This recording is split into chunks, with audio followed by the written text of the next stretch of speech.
Hello दोस्तों, स्वागत है आपका आशी स्टोरी वर्ल्ड यूट्यूब चैनल पर। आज की कहानी है बहू रानी। सास के सीने में भी माँ का दिल ही धड़कता है। अरे सासू माँ, क्यों रो रही हैं? अब तो आप बहू विदा करा के अपने घर ले जा रही हैं। कोई अपनी बेटी थोड़े ही विदा कर रही हैं। अब तो जश्न मनाने का समय है। ढोल वालों, ढोल बजाओ। यशोधरा जी की प्रिय सखी योगिता जी खुश होते हुए बोली। सास के सीने में भी माँ का दिल ही धड़कता है।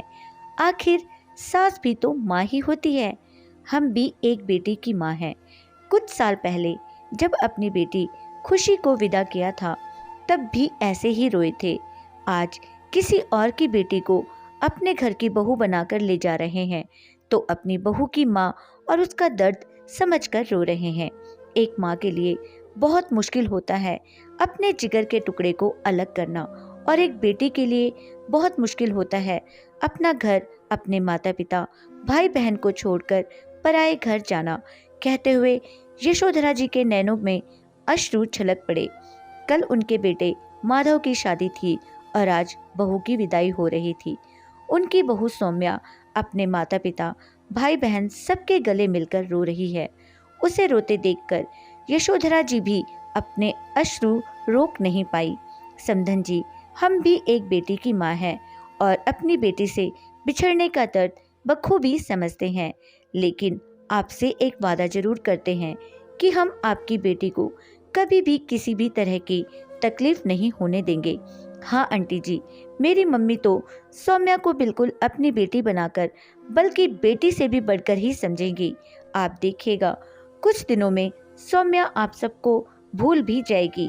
यशोधरा जी की बेटी यानी सौम्या की ननद खुशी उसकी माँ को समझाते हुए बोली। उस समय उसकी आंखों में आंसू थे। उसे भी अपने विदाई के क्षण याद आ रहे थे। नाना बेटा, ऐसा मत कहो कि बेटी अपने मायके और मायके से जुड़े रिश्ते भूल जाएगी। फिर यशोधरा जी अपनी बहू सौम्या की तरफ घूमकर बोली, कोई कितना भी प्यार अपनापन दे दे, लेकिन कोई भी लड़की अपने जन्म से जुड़े रिश्ते, अपना मायका कभी नहीं भूल पाती। वो तो बस ससुराल वालों की पति की मर्जी के सामने अपनी इच्छाओं का गला घोटती रहती है, क्योंकि ज्यादातर यही होता आया है। ससुराल जाकर मायके के रिश्तों को तिलांजलि दे दो, भूल जाओ। अपने जन्मदाताओं को भूल जाओ। अपने भाई बहन जिनके संग पूरा बचपन बीता, भूल जाओ। वो मायके की गलियां सब कुछ भूलकर बस ससुराल की हो जाओ। लेकिन हम कभी भी तुम्हें मायके आने जाने से नहीं रोकेंगे। तुम जब भी जाना चाहोगी जा सकती हो। वहाँ की कोई भी जिम्मेदारी निभाने से नहीं रोकेंगे। जो हमने झेला वो अपनी बहू को कभी नहीं सहने देंगे। उसका दर्द हमेशा समझेंगे। आखिर हम भी तो एक बेटी की माँ हैं।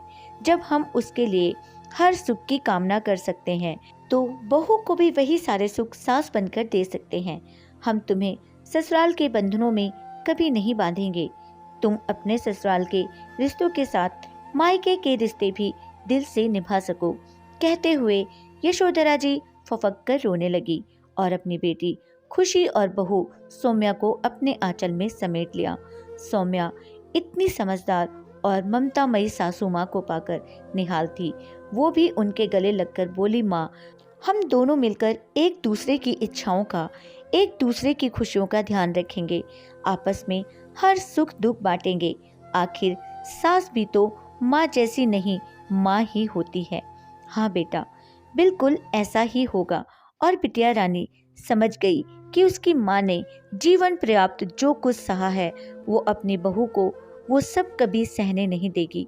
माँ को हमेशा अपनी खुशियों का, अपने मायके से जुड़े रिश्तों का बलिदान करते ही देखा।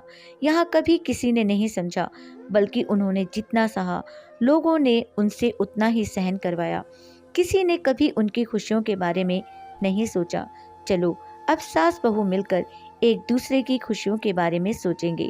वहाँ मौजूद हर शख्स की आंखें सास बहू बेटी का वार्तालाप सुनकर भीग चुकी थी, और हर कोई यही सोचकर भावुक था कि सौम्या की तो किस्मत बहुत अच्छी है जो उसे इतनी समझदार और ममतामयी सासू माँ मिली। लेकिन क्या हर बेटी की किस्मत इतनी अच्छी होती है? आजकल का ससुराल पहले जमाने की ससुराल से काफी हद तक बदल चुका है। हालांकि कुछ जगह हालात आज भी पहले जैसे ही हैं, लेकिन कुछ जगह बदलाव देखने को मिला। तो जैसे दिल को राहत मिली कि ससुराल में सासू माँ, ससुर जी, जेठानी जी और पतिदेव सब मिलकर इस बात का ध्यान रखते हैं कि एक लड़की अगर ससुराल आकर सभी का ध्यान रख सकती है, तो क्या सब मिलकर उसका ध्यान नहीं रख सकते। दोस्तों, यह थी हमारी आज की कहानी। कहानी अगर आपको जरा सी भी पसंद आई है तो वीडियो को लाइक, शेयर और चैनल को सब्सक्राइब करना मत भूलिएगा। कहानी एंड तक देखने के लिए आपका दिल से शुक्रिया।